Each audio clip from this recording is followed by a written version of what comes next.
Dlaczego dźwięk przestrzenny, dlaczego dźwięk imersyjny? To jest pewna nasza idea fix, którą mamy już od wielu lat. Target Sound stara się być pewnym kreatorem, liderem trendów w branży audio i dlatego jako jedni z pierwszych na świecie zakupiliśmy technologię dźwięku przestrzennego L-Acoustic Lisa. Kolejnym krokiem, który był potrzebny, było znalezienie odpowiedniej produkcji. Taką produkcją są Obywatele Republiki.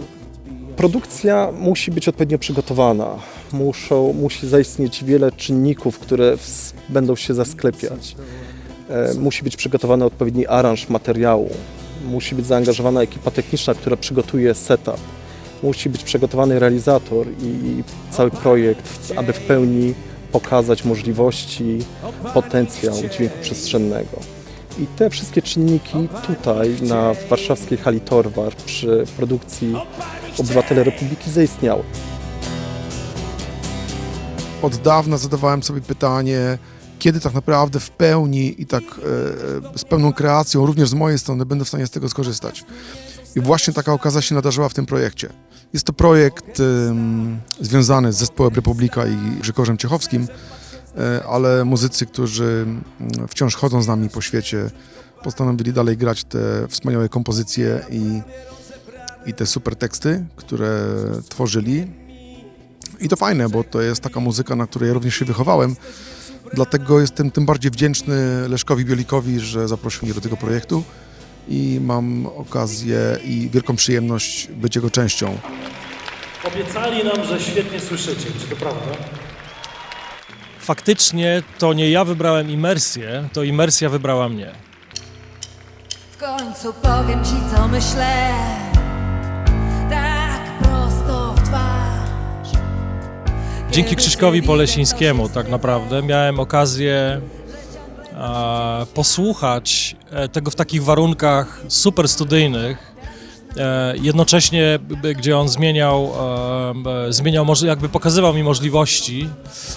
No i szczerze mówiąc jest to szokujące, to znaczy jest to szokujące dla osoby, które całe życie spędziło słuchając w mono i w stereo.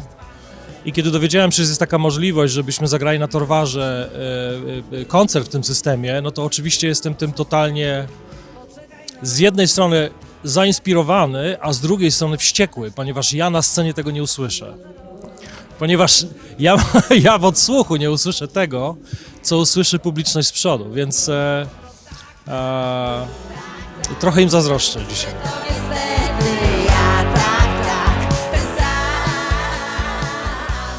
Dokonaliśmy wspólnych prób, dokonaliśmy rejestracji materiału i pracowaliśmy z tym materiałem po to, żeby ten koncert odbył się w tej technologii, czyli mieliśmy normalną preprodukcję.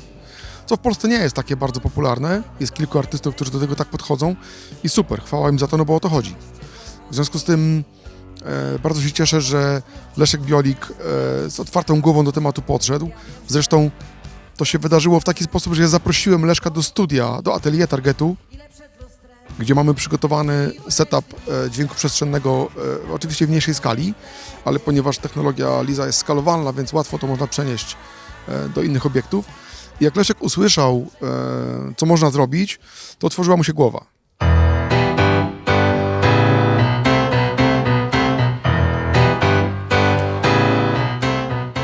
Jak tylko technologia dźwięku przestrzennego pojawiła się na rynku, dostrzegliśmy, że to jest pewna rewolucja w branży audio, która za chwilę zaistnieje na stałe na rynku. I to był powód, dla którego weszliśmy w tą ideę, dla którego zbudowaliśmy u siebie studio dźwięku przestrzennego, gdzie nasi realizatorzy są w stanie badać, testować, przygotowywać projekty wykorzystujące imersję. Wiemy, że takie są oczekiwania rynku. Rynek oczekuje nowych emocji, nowych wrażeń. Publiczność, która tak naprawdę jest głównym elementem każdego widowiska, bo to dla nich tak naprawdę widowiska się odbywają, oczekuje nowych wrażeń, emocji. I te emocje, te nowe sposoby kreowania przestrzeni są właśnie realizowane przez dźwięk przestrzenny, przez dźwięk imersyjny. W przekonaniu, że nic nie przeżywam, tylko muszę coś zrobić. Ja szczerze mówiąc mam wrażenie, że technologia zawsze zmieniała muzykę. Zawsze.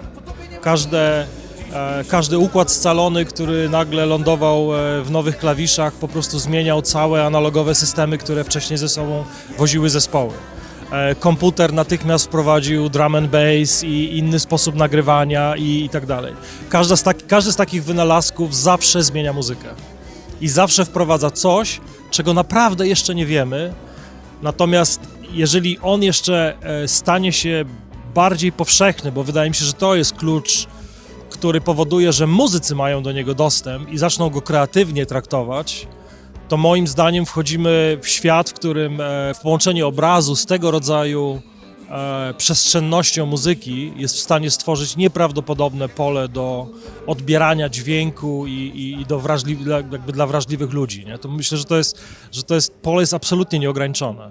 To nie karnawał, ale tańczyć chcę i będę tańczyć z nią po dzień. To nie zabawa, ale bawię się, bezsenne noce, senne dnie. Wszyscy są zachwyceni w kontekście tego, że tak w ogóle można. Że jest taka lokalizacja, że wszystko się tak zgadza, że dźwięk nie jest natarczywy, że jest bardziej naturalny, że jest otwarty. Wszystko jest in plus tak naprawdę. Publiczność nie jest w tym momencie jakby klasyfikowana na gorszych i lepszych, ponieważ system Liza w naszym przypadku daje nam możliwość wykreowania na 90% powierzchni audytorium dla każdego słuchacza praktycznie identyczny odbiór. Co to oznacza? Oznacza to, że człowiek, który siedzi z lewej strony, patrzy na scenę i ma słuchacza, ma gitarzystę po swojej lewej stronie, on dosłownie czuje i słyszy, że ten gitarzysta gra z tamtej strony. Ten sam człowiek, jeżeli usiądzie po drugiej stronie i ma tego gitarzystę tym razem po swojej stronie, też słyszy, że gra, że tak powiem, po jego stronie. Co to daje? To daje to, że ludzie nie są trochę dzieleni. No oczywiście to nie było robione specjalnie, po prostu wynikało to z technologii. Ludzie nie są dzieleni na gorszych i lepszych, tylko po prostu jesteśmy w stanie dać 90% słuchaczy te same doznania. Tak jak w systemach stereo, sumowanie dźwięków zmiksowanych w konsolecie następuje w szynach sumujących konsolety. Czyli my zbieramy te wszystkie instrumenty mikrofonami, przesyłamy do konsolety, dokonujemy jakiejś obróbki sygnału ekwalizacyjnej, dynamicznej, kreatywnej, cokolwiek chcemy zrobić, po czym wszystko to wysyłamy do dwóch kanałów, to jest szyna stereo i to idzie sobie do dwóch głośników systemu stereo. W tym przypadku takie sumowanie nie następuje. Ono nie następuje na drodze elektronicznej. Ono następuje w powietrzu. To znaczy sumowanie dźwięków następuje dla każdego z widzów indywidualnie.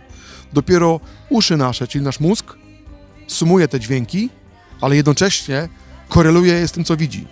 Powiedzmy sobie szczerze, większość ludzi nie jest w stanie stwierdzić, przychodząc na taki koncert, że wow, jestem w innym świecie. On oczywiście te wow doświadczy w przypadku dźwięku imersyjnego, choć nie do końca będzie zapewne wiedział, z czego to wynika. Ale najważniejsze jest to, że wyjdzie zadowolony i że nawet jeśli nie będzie wiedział, skąd do końca wzięło się to jego wow, to generalnie przyjdzie na kolejne tego typu wydarzenie, a przede wszystkim opowie swoim znajomym, że słuchajcie, warto pójść na koncert, gdzie było tak bardzo dużo głośników i kurczę, naprawdę doświadczyłem czegoś, czego wcześniej nigdy nie byłem w stanie zaznać. Nieruchoma naga i plastikowa. Będąc uczestnikiem już kilku koncertów w technologii Lisa, zauważam, że każdy kolejny koncert pokazuje coś nowego. Dzisiaj spotykając się tutaj w Torwarze, no, da się zauważyć bardzo dużą konfigurację tego systemu. Grona sarandowe są bardzo rozbudowane, ale nawet nie to jest dla mnie zaskoczeniem. Zaskoczeniem dla mnie jest sposób produkcji tego wydarzenia. Znaczy podejście całościowe do wydarzenia. Nie mówimy tu tylko o dźwięku przestrzennym, dźwięku imersyjnym, ale o każdym elemencie, który został do tego dostosowany, żeby w całości ten projekt nazwać projektem przestrzennym. Podejście multimediów, światła, produkcji, nawet samo ponowna aranżacja materiału muzycznego, no to pokazuje, jak bardzo ambitni są moi koledzy z firmy Target Sound i jak ambitnie podchodzi do tego Krzysiek z firmy Airpol. No, jest to prawdziwa przyjemność patrzeć na takie wydarzenie. Jestem przekonany o tym, że to bardzo rozwinie sztuki audiowizualne, koncertowe, czyli widowiska, które są na bazie nie tylko dźwięku, ale również obrazu. I ja myślę, że pojawią się zupełnie nowe artystyczne koncepcje. Ja myślę, że to są takie przełomy jak, nie wiem, jak film Avatar na przykład w grafice, tak, w kinowej. Dźwięk przestrzenny to jest coś unikatowego, rewolucyjnego. Miałem okazję być przy realizacji wielu projektów, które wykorzystują tą technologię dźwięku przestrzennego i różnica w odczuwaniu, różnica w emocjach, które wydobywają się w trakcie takiego wydarzenia, takiego koncertu, są nieporównywalnie większe do tego, co się dzieje w przypadku zwykłego, tradycyjnego koncertu.